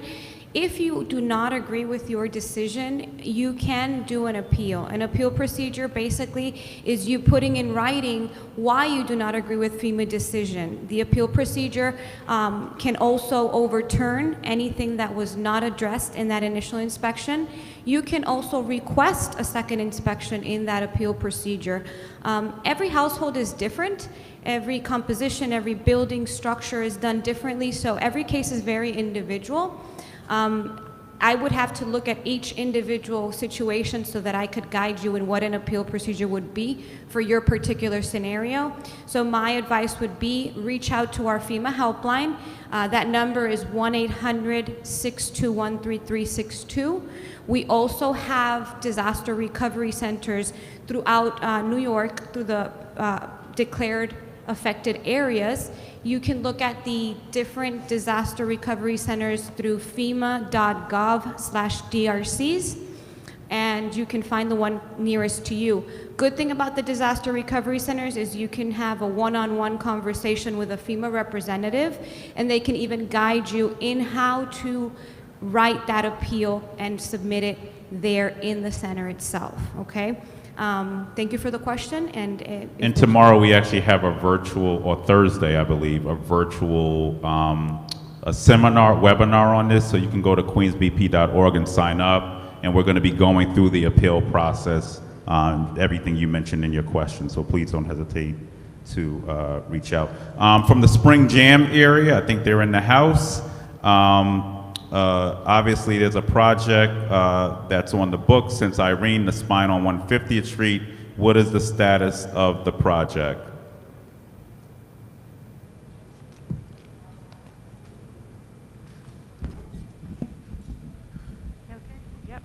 Okay. Yeah. That project is expected to begin in January 2022. Construction completion will be done by mid-2025. Okay, so January, this upcoming January, construction starts. All righty, next, DOT did a study in Southeast Queens on traffic. What is the status and how long does it take to implement the South Conduit? I got that question too. South Conduit, Rockaway Boulevard, and Farmers Boulevard study. When are we going to see implementation of that study? Okay, so I'm going to look to Jason. Is this in Craig's area? So Craig Chin is one of our borough planners, and he actually had a competing meeting tonight. So sorry, Borough President, sorry to the person that asked the question. We would have the borough planner here, but we have Jason. Yeah, how you doing? I believe you were referring to Michael Griffith's Southeast Queens report. Let's have a conversation on the side. I don't have the answer on me right now, but we can work to get you the answer before the end of the week. Just raise your hand so I know where you're at, and I can come over and get you my contact information. Be right over there. And we'll be sure to update you, Borough President. All right. I'm looking forward to that. The MTA is planning to redesign the routes. How does cutting the runs and changing the routes benefit the neighborhood? That plan is on pause currently. We anticipate, I think, first quarter, perhaps next year. This plan was delayed because of the pandemic. We anticipate that they'll reconvene the conversations around that, and they have alluded to us that there are going to be changes as well. If you just want to briefly, if this was your question, respond to it, but the plan is not in any place yet. It's been halted for the moment.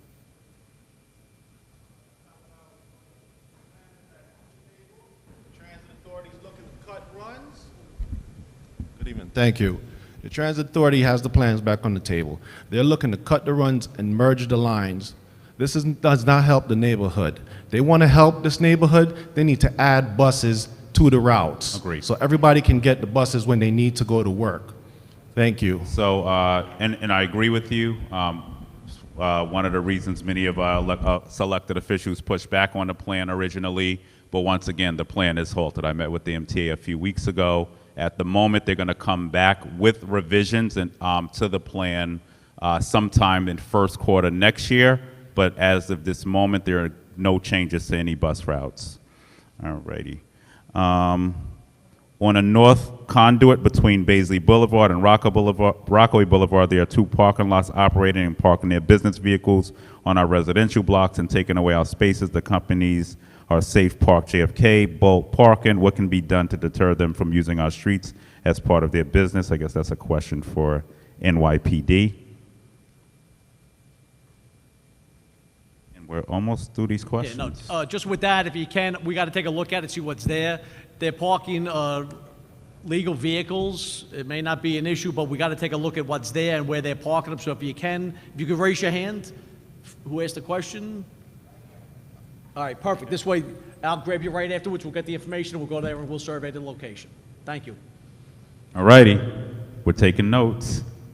All right. Rufus King Park is noted as a historic site. However, this park is poorly maintained, has sanitation issues, littering, limited lights, and safety overall with, with people who suffer mental illness and also individuals who are homeless. And we were there today, so you got some good announcements on that. Hey, there we go. So yes, today we had a ribbon cutting in Rufus King Park. Councilmember Gennaro has fully funded the reconstruction of the playground there. We were celebrating that. It was also a capital project that restored and refurbished the exterior gates to that park. So now the park can be locked. The gates have been put back and new entrances have also been created and enhanced. And we also renovated the comfort station, so the bathroom in the park. And in that, so we renovated the... You want to take mine? We refurbished the public bathroom. We created a room for maintenance staff to work out of. So now there's fixed post staff in the park that are just dedicated to that park, and they're there with their equipment. And then we also cut the ribbon on refurbishment and the creation of a new substation for Park Enforcement Patrol. So there'll be security in the park now. They're one shift now, and it's going to grow to 2 shifts as more graduate from the academy. But there'll be a dedicated security force there. And then when they grow bigger, they'll patrol not only that park, but also the surrounding, like Southeast Queens parks from that location. So I understand the littering problem there. There's a lot of dumping of household debris, mostly, exterior to the park, and we'll stay after that every day. That's like a battle similar to Snake Road, but it's not construction debris. It's mostly the residents and the people parking and that kind of thing. But, you know, Kathy Parham is the manager there, and so we're responsible for getting that litter up, and we will. Thank you, Commissioner. Queens Village Civic Association 150th Anniversary Committee honoring the impact of the LIRR 1871 to 2022. This is from Maureen Gray. And this is a question on, I guess the question, are there any grants to celebrate historic, I'm assuming landmarking?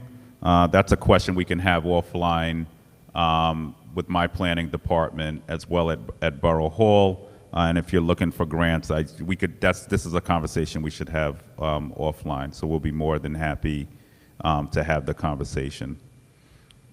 All righty.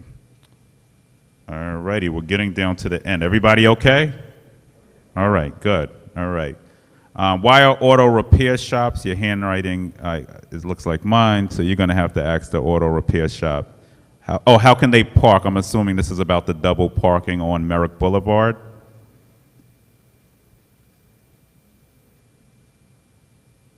Okay, and which measure will be taken to strip auto repair shops from parking in the medians on Merrick Boulevard in the bus lanes?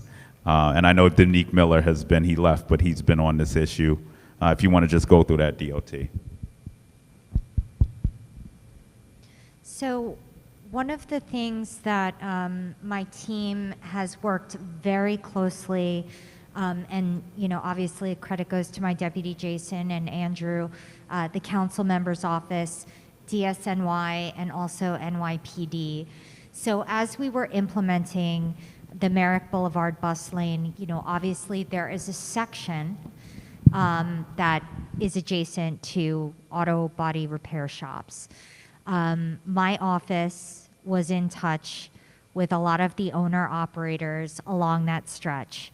What I will say is that there were some very good businesses that didn't do that type of behavior and leave derelict vehicles like parked on the sidewalk or in the bus lane, what have you, cleaned up after themselves.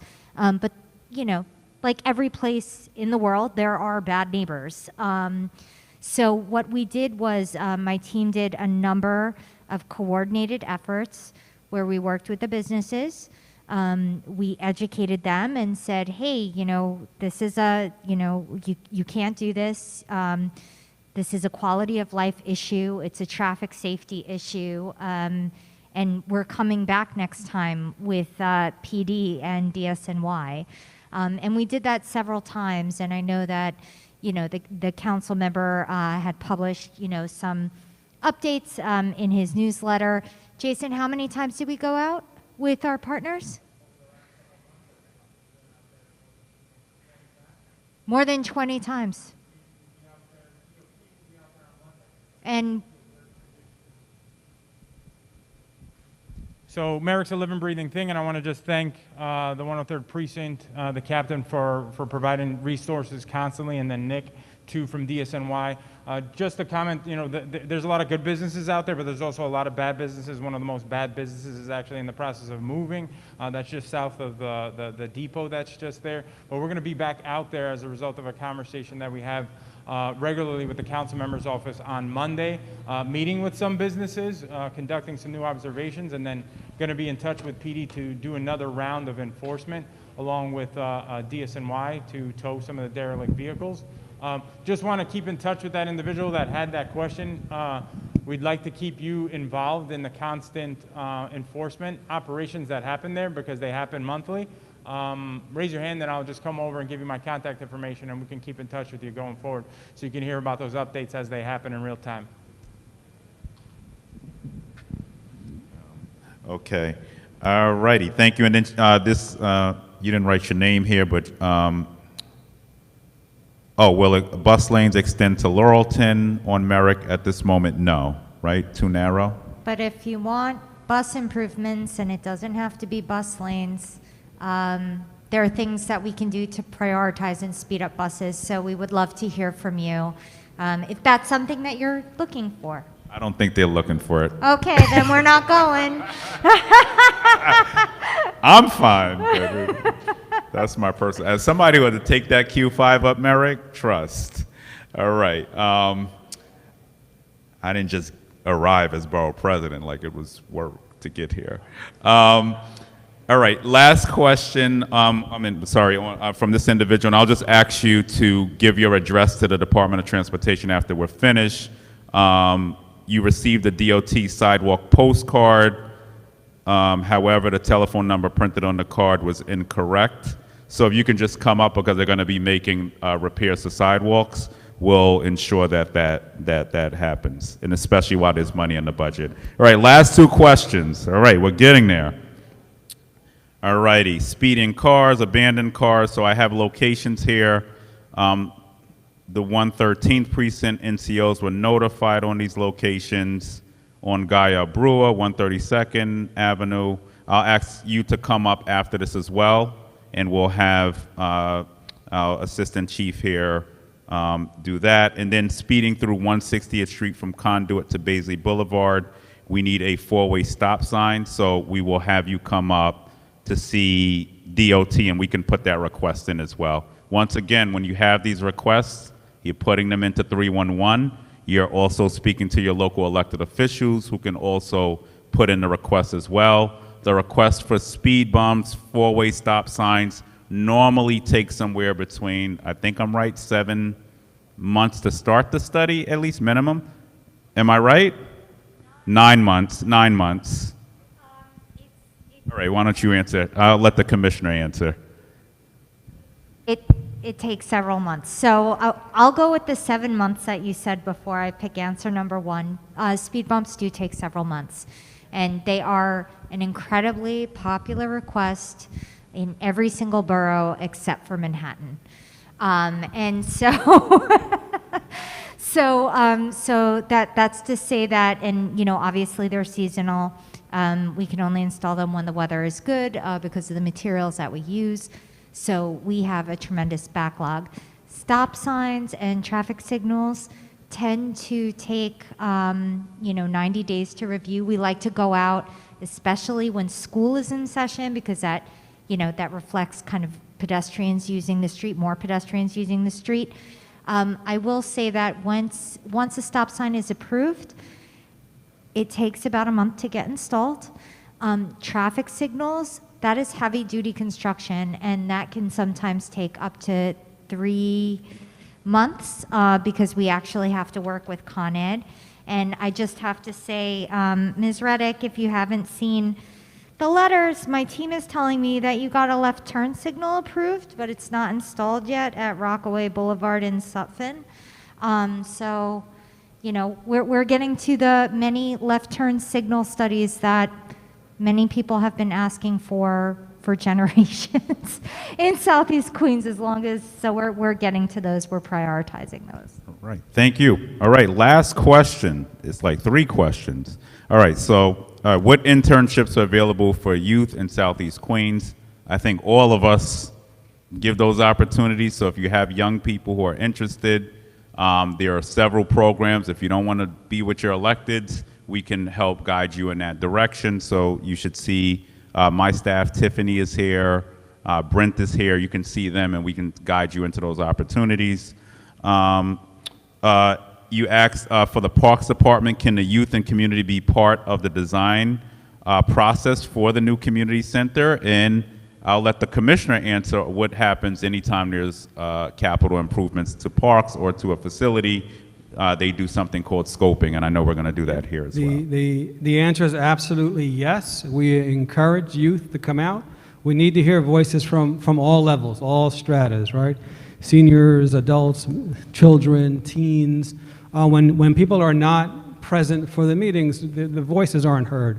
So I want to make sure no one's left out. And we do something called a scope meeting or a community input meeting where we invite the community to come out and give us their feedback for all capital projects. So the project that you're talking about is the $92 million that's been set aside to create a new recreation center, and there's a desire to put a pool there. That part is not funded yet, but there will definitely be a lot of community engagement behind the creation of that center.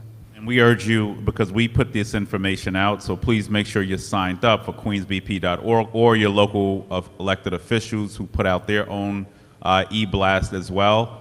Very important, because we're doing scoping meetings for a lot of different parks across South Queens, And most of the time we get 20 people, 25 people on those scoping meetings. We're putting the information out.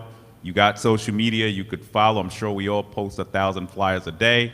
You know, please follow that information as well. All right, and then the last question, how has the development of tall buildings impacted the infrastructure and already flooding issues in Southeast Queens? And I mean, you have to be more specific if you're talking about downtown Jamaica. I mean, I haven't seen any ponding or flooding in the locations where there are new construction, but it's something we monitor. The water table is rising. See Manny Kaufman here, who's doing a lot of work around groundwater. So we're trying to figure out ways to get pumping done again to lower the water table, but climate change is real. And I'll allow Savina to speak further. But once again, for those of you who came, who've endured flooding for 40 years, I want you to know that we have worked extremely, and Karen will tell you, we banged down doors to get money because there have been a lot of administrations who've come to Southeast Queens and said, we're gonna fix it, but this actually is, to de Blasio's credit, and he doesn't get credit for a lot of things, to the mayor's credit, this was the first mayor who put money where his mouth is. And that $2 billion we can see is working in the neighborhoods where the investments are happening. We saw that in the past storm. The neighborhoods, obviously, that did not have the infrastructure investments in were hit harder. But I'm telling you, we are watching this. We've even passed legislation around it, which we sponsored as Southeast Queens elected officials to mandate DEP report quarterly on how they're spending the money on infrastructure, where they're spending it, how are the projects, where they're at, are they on timeline and finishing. So this has been a very long, and quite frankly, no other way to get around it but to say systemic racism, right? Because we know that was happening when there was not investment happening in our communities. Those days are past us. We need more money. We urge you to stay on top of your Washington officials because we need this infrastructure bill passed at the DC level, which enables us that money to also trickle down into DEP's budget so we can do triple the projects we're doing right here across Queens. So I just wanted to put that out there. It's progress, but we know it's been slow. Still a lot more work to be done here. And I'm going to go to Silvina. Also, this came up actually today on the tour with the DEP commissioner. And the one thing that he did share is if you notice a change in the presence of water on your block, to call that into 311 so that they can look into that. So the particular road we saw that in downtown Far Rockaway, DEP is able to go and investigate and look at that. If it's, you know, one, we know climate change is real, it's here. We're working on legislation right now, continuing on the work that my predecessor has done. The 5-borough resiliency plan was something that dates back before I was in the council, and we were able to vote that through last week, as well as another bill that's coming up this week where it would provide resources from the city to help homeowners put in place something that like kicks back the water. But in terms of the developments that are coming, you may see increased flooding from that because today there was a homeowner that made that observation and lives down the block from where there is development, and the DEP commissioner said they will investigate it and work with the developer to see how they can mitigate that. So if you're making those observations, it's important to report that so we know it's there. Thank you. Thank you, Savina. Okay. I think we've come to our final hour. I want to thank each and every one of you for coming out. Let's give a round of applause to our agencies, who we often give a very hard time, rightfully so. And, you know, the other thing I want to say is please stay connected to the office. Please attend your community board meetings. If you're in a neighborhood that has a civic association or doesn't have a civic association, it may be time to organize. Most people think these things just happen. I think Spring Jam is here. This was Kim can attest to this. Kim's neighborhood was flooded out after Irene, and this neighborhood came together after Irene and formed the Spring Jam Block Association. And guess what? They got an infrastructure project that got fast-tracked. That's going to start January 2022. I mean, these projects have been on the books, like I said, for 40 years. So the more organized we are, the more we can hold agencies accountable, and also hold elected officials accountable, because we're accountable to you as well. So I want to thank you all for coming out. I see Richard David is here as well, our district leader. Get to know who's doing what. Tony Andrews, all of these folks who are advocating for you when you don't even see them advocating. You know, so a lot of issues that are raised at these meetings are being addressed and are being dealt with, but as they say, a quiet mouth doesn't get fed, right? So we need to make sure that we're continuously speaking out and attending meetings as well. So I want to thank you all for taking time out to be here tonight, and we look forward to continuing the work ahead to make sure that we build a better Southeast Queens. Thank you all for coming out.